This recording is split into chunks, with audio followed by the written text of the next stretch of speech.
Schmack a gob, everybody. Dr. Fuck here to tell you guys about this crazy Monday and Tuesday I had. I did the Criss experience, which was at right here, literally like 5 minutes from my house. Just have to cross the bridge right there on Biscayne at a Holiday Inn. So I get there, and we were supposed to get there like around 10, 11 in the morning. You know, I got there at 10 sharp because I'm a very when I say I'm going to be somewhere, I'm always there in time, if not a little earlier. And I was a little early to it. And say it's about like maybe 100 people. There were 100 people the day before. It was a Sunday and Monday. Monday I was the one. I went on the Monday. And met some cool people there. A lot of people recognized me from this glorious channel. And one guy from Canada, David Rudet. I'm sorry if I'm saying your name wrong, David. It was so funny. He came up to me, and I was sitting on a couch, and he sat next to me. He's like, "Hey man, Dr. Fuck, I enjoy your channel." And I looked at him and I said, "Please don't talk to me." And he gave me this face. I was like, "I'm kidding, dude." He was like, "Fuck you, man." Well, anyway, we got to talking. We're talking for a little while. Really nice guy. And he said, "Hey, tomorrow I did the Ace Frehley guitar experience thing, and I'm allowed to take a guest. You want to come with me?" I was like, "Are you kidding me?" So the next day I met Ace because of him, but I'll get into that later. I will stay on the Criss thing. So at first what they do is you can go in and get, you know, stuff signed, and then you come back and you wait and you go back and take a picture with them. So I walked in, and I swear to you, I'm not lying. I walked up to Criss, and I'm the type of guy that I don't think about what I'm going to talk about. So I walked up and I said, "Peter, schmack him a gob." I swear that's the first thing I said to him. And he looked at me, and for like, I'd say about two seconds the most, he looked a little perplexed. He's like, "How you doing, man?" And I told him, "Peter, I live just right over the bridge, 5 minutes from here. Unlike everybody else that's here, that's going on the cruise, I'm not going on the cruise. You know, I don't support Scab Kiss." And he got a laugh out of that. His assistant that was sitting there, he looked at him and goes, "Scab Kiss," you know, and they got a laugh out of it. So, look at this autograph, man. This came out so good. You're allowed 2 items, so. And at first I told him to sign it silver. And he goes, "Oh, I think it will be better green." Look how nice that autograph is. It's beautiful. And then I also took this, the Out of Control album, and I made the mistake of telling him, sign, because, you know, it has green and stuff. So I said, "Well, sign that one silver." So it's kind of hard to make out. You see that to Ralph, and here's the autograph, and to Ralph up here. So I had him sign both things, and that was it. So then I go out, and I wait to take the picture. Didn't take that long, and when I got the picture, I mean, that's just a photo op. You go up and, you know, you take a picture with them. And right when I did that, I just said, "Oh, Peter, I just forgot to tell you, you're my favorite singer in Kiss. I love your voice the best." And he goes, you know also thinks that, Gene." And I said, "Yeah, I know. I actually knew that." And we snapped a picture, and he said, "God bless you, Ralph." And that was it. So, oh, and here's the picture. Alright, so I go, my friend Charlie, the coolest guy I know down here in South Florida, he got me tickets to both Kiss Cruise Fest pre-concerts. That day, Monday, was Sebastian Bach's headline, and the next day was going to be Ace. And so I went from there to the Criss experience straight to the event. But anyway, so the show was fantastic. Sebastian Bach was amazing. I mean, he did the whole first Skid Row album, which I haven't heard that album in eons. And it was cool hearing those songs again, Making a Mess and stuff, and Clock Strikes Midnight and stuff like that. I was like, damn, man. I forgot how good these songs were. And then the encore came, and Ace came out. And Ace did Parasite, Snowblind, and what was the last one? I can't remember now. But he did 3 songs. It smoked. It kicked ass. It was awesome seeing Sebastian sing those songs. And, oh, Deuce. Deuce was the 3rd song.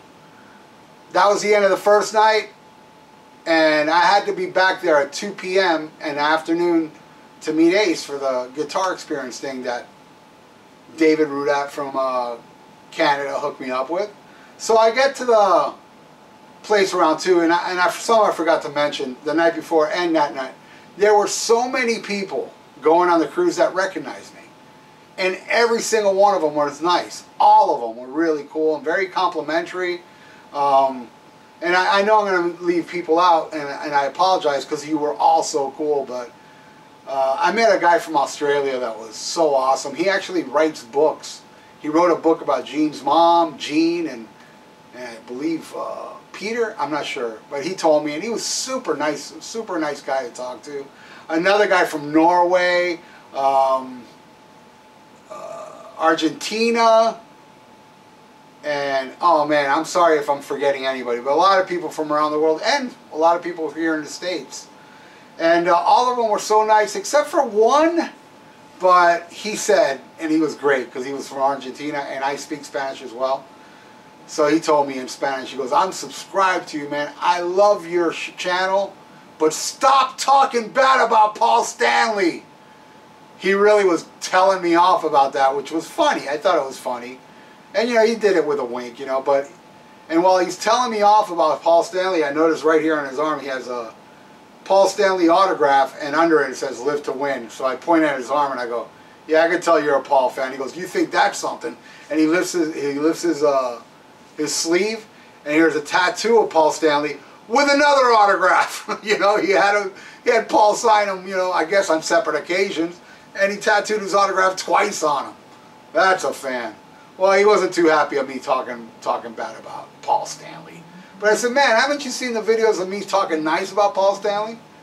But you know, for the most part, everybody was cool. Not, you know, and I know there were many pickle whistler kiss-tards there that knew who I was and wouldn't come up to me, but they're very tough behind the keyboard. They had to be. I mean, not everybody that walked up to me were fucking nice. And I know there's a lot of you pickle whistlers out there that can't handle other people's opinions, so you get upset with me because I don't think like you. Anyway, and for all the people that I forgot to mention, you know who you are. There was one guy, you told me the name of your band and I forgot it, so if you're watching this, leave a comment below, because I remember it had Y's, but now I can't remember the name of the band. I want to check out your band. Another person also gave me a card of his band, which I will check out. Said it was like 80s hard rock stuff, so I'll check it out. All cool people. So anyway, the Ace Frehley guitar experience. So I get there, and there's Dave, you know, keeping to his word, takes me in, and sitting there were the Return of the Comet guys, Todd Howarth, John Reagan, Richie Scarlett, and the drummer. And they had their own table, so, you know, I got something signed. Where is that thing? Edit. So the Return of the Comet had this paper there on the table, so each of them signed it. And Steve Budgie Werner, that's the drummer. Great drummer, great band. I'll talk about their set. It was phenomenal in a second. So we meet them. We even got a photo shoot with them. See here, there is a photo shoot with the Return of the Comet. And then we go in to meet Ace. And, you know, this guy bought a guitar, and he was wearing, as you'll see in the picture, a shirt that Ace was very impressed with. Ace was like, where'd you get that shirt? He really liked the shirt, and I'm wearing a shirt from the Tim Bream, the King of the Memes, that he made. That I don't know, how many did you make, Tim? Maybe like 5 or 10. So I wore that because I wanted to take a picture with Ace Frehley wearing that shirt for Tim. Tim's a cool guy, and I thought he'd get a kick out of it. But Ace was too focused on this guy's shirt. And plus, this guy bought the guitar. I'm just a tag-along. But he got his guitar signed, and then I got my album, my 78 solo album signed. Look how nice this one is. It's just as nice as Peter Criss's. Ain't that beautiful? And Ace purposely brought out that blue pen. Beautiful autograph. So, and then we went, you know, we waited around, and then we took a picture with Ace, and here it is. So there it is. There's me wearing the shirt Tim Bream made, and that shirt that David's wearing. Ace even remarked again when we went up to take the pictures going, and he says, I designed that shirt, you know, that I love that shirt. And we snapped the picture, and that was it. I didn't really get to talk to Ace this time. I met Ace 3 times before, actually, and I spoke to him on those occasions. I felt like this is Dave's moment. He bought the guitar. I'm not going to say a word to Ace. I did say thank you to Ace, and that's it. I should have said schmack a gob to Ace. Fucked up there. But anyway, that was great. So then I went out to the pool area, and John Corabi was doing an acoustic set, and I'm a big fan of Corabi.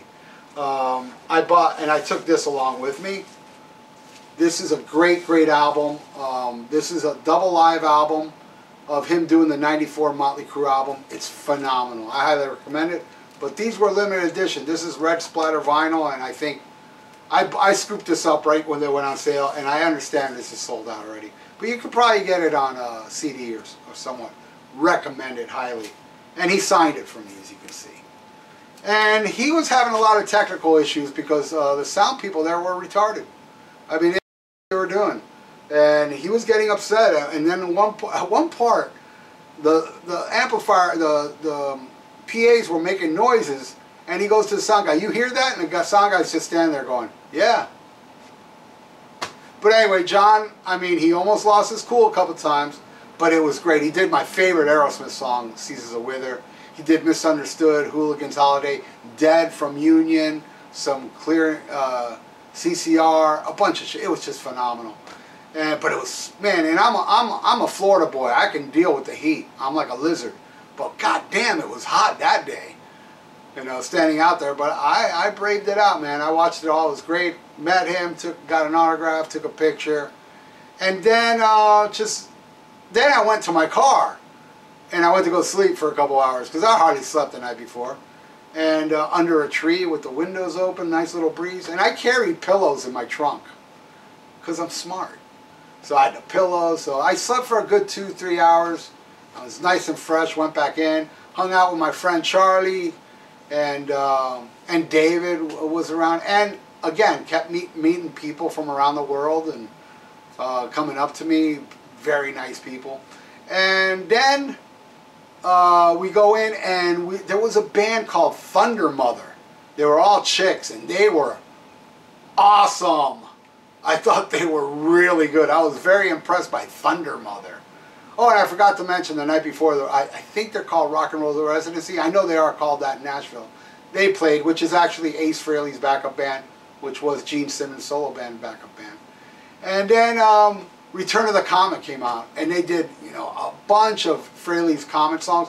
My 2 favorites, Words Are Not Enough and Lost in Limbo, but they also played Shot Full of Rock and Do Ya, and you know, and a couple other songs. They ended with a great version of With a Little Help from My Friend and Joe Cocker.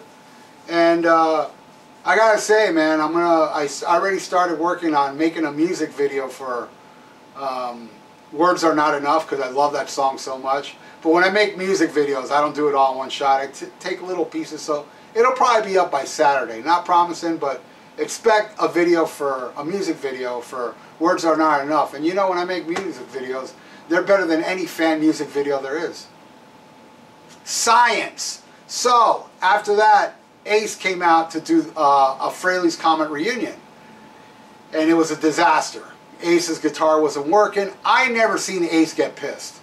He got upset. He even like at one point tell the guy, "Raise up the guitar, you fucking idiot." And then he throws a bottle of water at him, and he went up, and it looked like he either kicked, you know, because he's on stage, the guy's under. Ace kicked toward there. I don't know if he kicked like the soundboard or went to kick the guy. I don't know, but I never seen Ace Frehley pissed.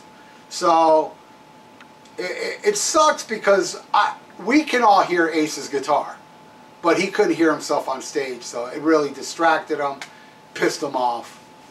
Anyway, so they were over. Then Ace came out, and Ace did a great set, man. I was so happy to see Mission of Mars played. It's my favorite song off of Spaceman, and he did She. And really cool after Cold Gin, he did the last part of Black Diamond, the solo part. That was phenomenal. That band. No, I know I'm going to be a little controversial here by saying this, but I have seen pretty much every Ace lineup he's had. And all the lineups were great. This lineup he has now. That drummer, my God. Everybody in that band, super solid. They were phenomenal. I thought Ace kicked ass. I thought it was a great set. He fucking kicked ass, and it went on late. And he didn't shave down the set list. He played all the songs that was prior in Orlando, but in Orlando they didn't play Mission to Mars, so I got lucky there. And am I forgetting anything? That's pretty much it. That's my whole thing. How cool is it? Because of this glorious YouTube page, I got to meet Ace Frehley for free. Thanks to my friend David from Canada. Thank you so much, David. You rule, brother. And everybody else that came up to me, even if I forgot, because you got to remember, I'm an old guy and I forget stuff. But I know a lot of people from different countries came up to me, and all very nice, wanting to take pictures with me and so on. I want to thank you guys, and I hope you guys have a great cruise. You're actually on the cruise right now. I hope you have a great time on the cruise, and hopefully I'll see you all next year if you all venture down to Miami for another Kiss cruise. Won't be going on the ship, but hey, if the Kiss cruise, pre-cruise is good enough, I'll go. Anyway, that's it. That's all I want to talk about. What an exciting week. What a great week. I got to meet Peter Criss and Ace Frehley on Monday and Tuesday. How badass is that? To me, my favorite members of Kiss, the rock and roll members. You know, the ones that do drugs and drink too much. Yeah, that's rock and roll, motherfucker.